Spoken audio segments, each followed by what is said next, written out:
Vancouver police are investigating an attempted child abduction in South Vancouver that occurred Wednesday afternoon and are asking the public's help in identifying the suspect.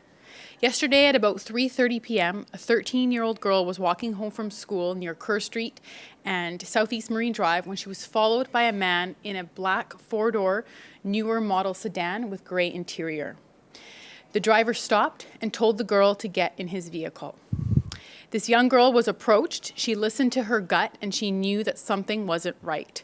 She was able to get to a place of safety before the situation escalated.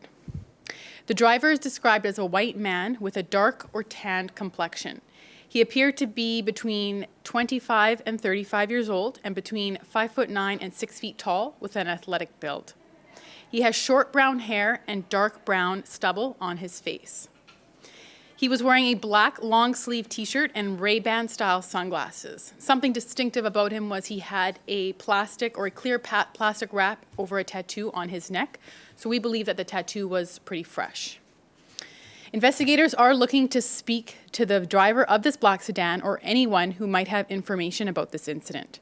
Police are also looking for information about any male who may have recently obtained a tattoo on his neck.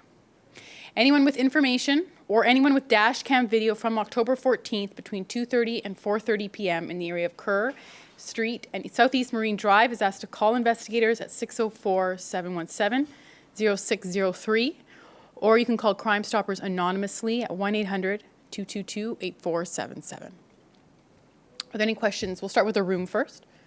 Are you making an appeal then to tattoo artists just if they recognize the suspect description and did give somebody a tattoo on their neck in the last, say, 48 hours to come forward? Yeah, for sure. So, yeah, that's a really good point. Anybody who would have information about this, it's very distinctive. We're asking them to call investigators. How did the girl, you mentioned that she said that, something didn't quite feel right. Can you tell us any more about what her interaction was with this man? So all I know is that she was walking home in the area of Kerr and Southeast Marine Drive, and this vehicle was following her.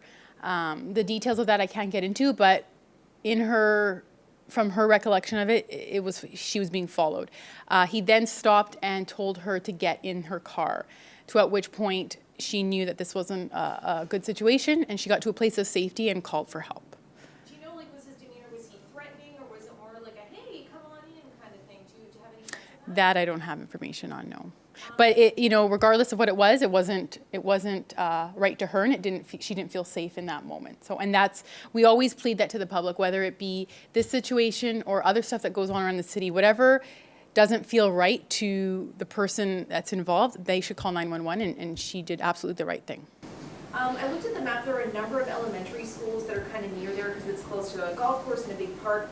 Is there a special notice that's going out to parents of students at the schools that are near there, or this girls' school in particular, just letting them know what happened?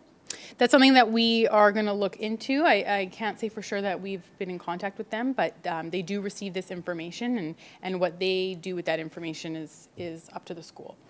Asking for the dash cam footage, this is something that you guys do fairly routinely now. Have you had any cases that have been helped along with dash cam footage where people have come forward? So a lot of newer model cars, especially Teslas, I know they run 24 hours with their footage, and there are a lot in the city, and they do help. It is something new because there's more and more new vehicles out there that do have this, and they have helped in the past, and in this situation, we would love to hear from people who are in that area and that have footage. There may have been, I suppose, is it possible that there were other cases where maybe people didn't notice that they were being followed? Like, is this the type of thing that you're hoping that maybe other people in that area, particularly kids, can maybe think back? Was there a suspicious vehicle? Was somebody maybe following me? Is it possible that there was something else that happened in this area, or is it like a one-off kind of thing? I can't say for sure, and I don't want to speculate, but what you said was right. If anybody does remember that this happened to them, or this does happen to them in the future, and something feels uneasy about it, we do ask them to call 911 immediately.